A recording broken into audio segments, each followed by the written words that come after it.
may insekto sa ibang bansa, di ba? Ba't ngayon pa nasakto yung tanong?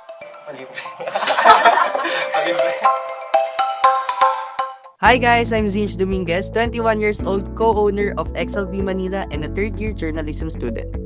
Hi guys, I'm Kyla Regina A. Serrano. I'm 22 years old and I'm from the College of Commerce and Business Administration. Nice. Hello everyone. My name is Rem Benedict Corrende. I'm from College of Commerce. Major in Marketing Management, third year, and street vendor. Hi guys, my name is Joaquin Benito Chan. I am 18 years old and I am from the College of Information and Computing Sciences. So brother, Kamusta? okay naman. Hello everyone, I'm Carl Erwin Roy, 22 years old, from College of Commerce and Business Administration, co-owner of XLB Manila. So hello po, my name is Leia Daniel R. Cruz po. I am 20 years old and I am a second year communication student from the Faculty of Arts and Letters. So, ayun po. Hello, nice meeting you. Okay lang. Oo nga. So ano, paano to? Ako ba una magtatanong sa'yo? Sige. Sige.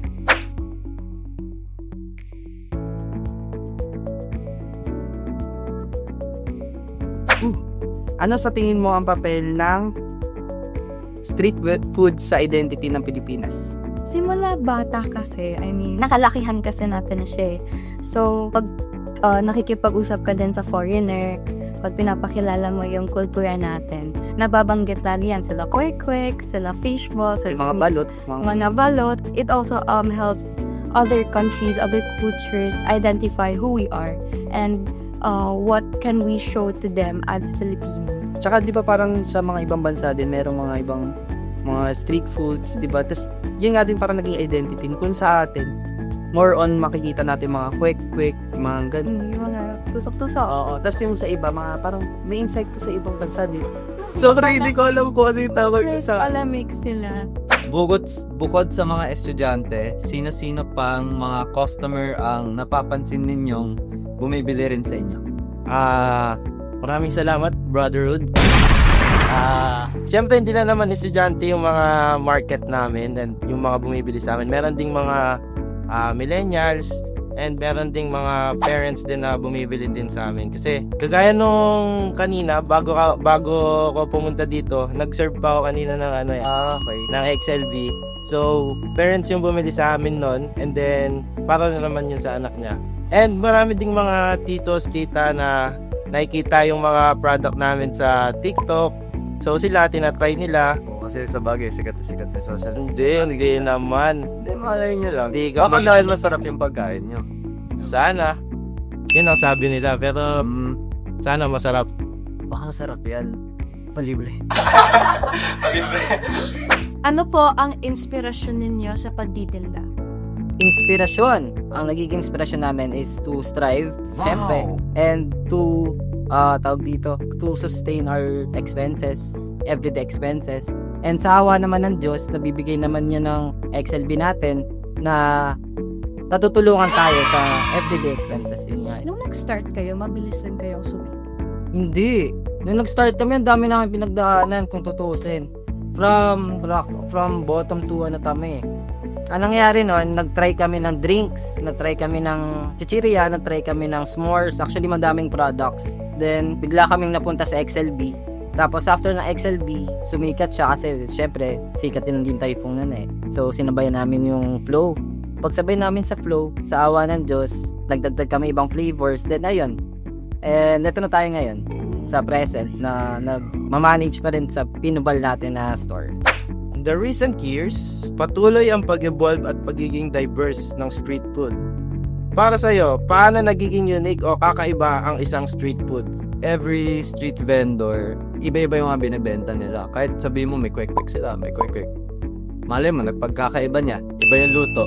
What makes every street vendor unique is yung pagiging open-minded nila when it comes to their product. For example, yung sa inyo, yung mga Xiaolong Bao na may chocolate feeling. Ako, nalaman ko lang nga yun sa yung Din Tai Fung, yung mahal. Yun, nalaman ko na meron dito. Sabi ko, gusto ko puntahan niya.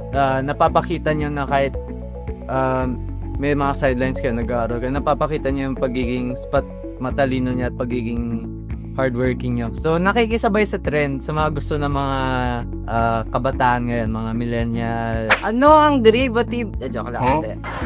Sino ang kadalasan mong kasama kapag kumakain ng street food? At ano ang mga fun moments mo kasama siya o sila? Ako usually, yung mga kasama ko, yung mga friends ko, yung mga kablock ko. So, kasi kami, napagdaanan namin yung schedule namin na parang wala talaga kaming vacant. So, pag maaga magdi-dismiss yung prof, parang mag-uunahan pa kami sa LF para makabili kami sa labas, ganyan. Mahirap yun. Pero nasanay na lang rin kami kasi parang for the first year tsaka second year, tuloy-tuloy talaga kami na parang lagi kaming gahol sa vacant. So, siguro isa sa mga funny moments na naramdaman namin. Alam mo yung nagta-trending dati na sinabi nila na sausaw yung kwek-kwek sa babaran ng... Oo, isa na ako. Parang ilang beses na napagdaanan ng mga friends ko, ganyan. So, siguro yun yung pinaka nakakatawa pagdating sa mga street vendors, gano'n, sa street food. Masaya ka naman sa 2 years mo dito. Masaya naman. Ayan, so, yun yung mahalaga. Kung wala kayo, hindi namin alam paano kami paano namin matatawid yung class namin na may 20 minutes to 30 minutes break. Tapos, anong oras na, gutom na, pagod na.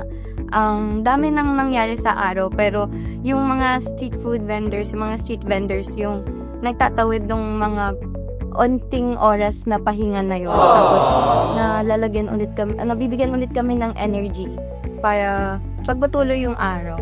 Paano nyo sinimulan ang pagbebenta ng inyong produkto? Paano nyo rin ito napalago?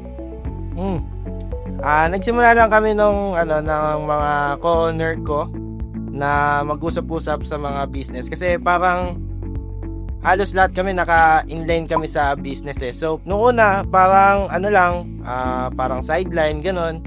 And then, medyo nag-step up, medyo lumago, tinuloy-tuloy na rin namin. And, ayun, sineryoso na rin namin. Kailangan, yung time management mo talaga maayos eh. Gaya ng, nung nagsisimula kami, wala pa kaming mga manpower, wala kaming mga tindera. Talagang 3 kami. Salit-salitan kami na magtitinda kung kailan may available na schedule, kung kailan walang pasok, ayun, tinda. Tapos sasabayan pa ng ulan, araw. Napagtuloy-tuloy lang din namin hanggang sa awa ng Diyos. Ayun, XLB Manila. Yes. So, paano nyo tinutugunan ang mga araw na mas mahina ang benta kumpara sa ibang araw na mas marami ang benta? Kapag naman mahina yung benta, ang ginagawa namin, nagpapasok kami ng ibang idea. Ang ginagawa namin ngayon, nag-open na kami ngayon ng frozen goods for public. Para kunyari, may mga gustong mas malayo sa location natin ngayon sa Manila, sa QC o kaya sa Valenzuela, napapadala na natin via courier app lang. Lagi ko kayong naaabutan dun sa Laval eh. Ano kasi? Tapos isang beses mali pa nga yung order ko. Ay, ba't ngayon pa nasakto yung tanong dito pa? So, parang kayo po yung nalugi doon. May libre po akong sasakay. Huwag mo nang sabihin yung mga ganyang bagay. Ano ba alam mo, bababa tayo. Hindi, pag ganyan naman, Natin pag-usap. ganito, pag ganyan naman, kaya rin nagkamali, pagpasensyahan nyo na kami. Hindi, wala naman. Kasi medyo pagod, ganyan, syempre. Pag naman nagkamali ng order, sabihan nyo lang sino yung nandun. Then, sa lahat mga encounter, sabihan nyo lang na mali yung order namin. Walang problema, papalitan natin yon. Usually, nagbibigay kami ng libreng sisog pag ganun eh. Okay. Parang siya, ayun. Thank you po. Thank you.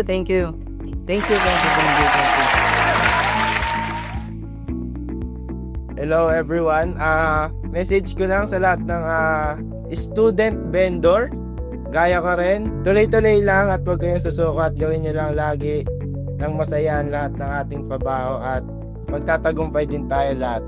Message ko naman for the students and vendors. Sa mga students po, mag-aaral po kayo na mabuti.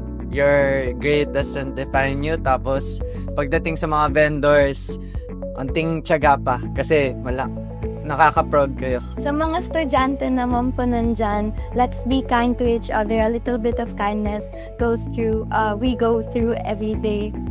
Sobrang good po niyan for the street vendors. And for the vendors naman po, thank you so much for the service that you give to us, the students, and everyone in the community.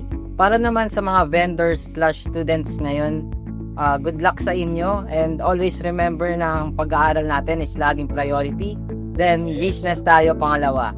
Baka kasi mamaya sumalungat bigla tayong alamin na. Good luck in every aspect of your life, and ayun lang. So, ayun po to all the street vendors po around UST and of course around po the Philippines. Thank you so much po sa service po kasi super malaking tulong po siya sa mga estudyante at sa mga tao po. And ayun po, to the students naman po, let's all be more gentle and more kind po when it comes to talking to other people and with communicating, especially to street vendors rin po. Thank you! So para naman sa mga students, sa vendors, and sa mga student vendors, ang akin lang masasabi ay stop building a business. Start building an empire. Yun lang, bye-bye.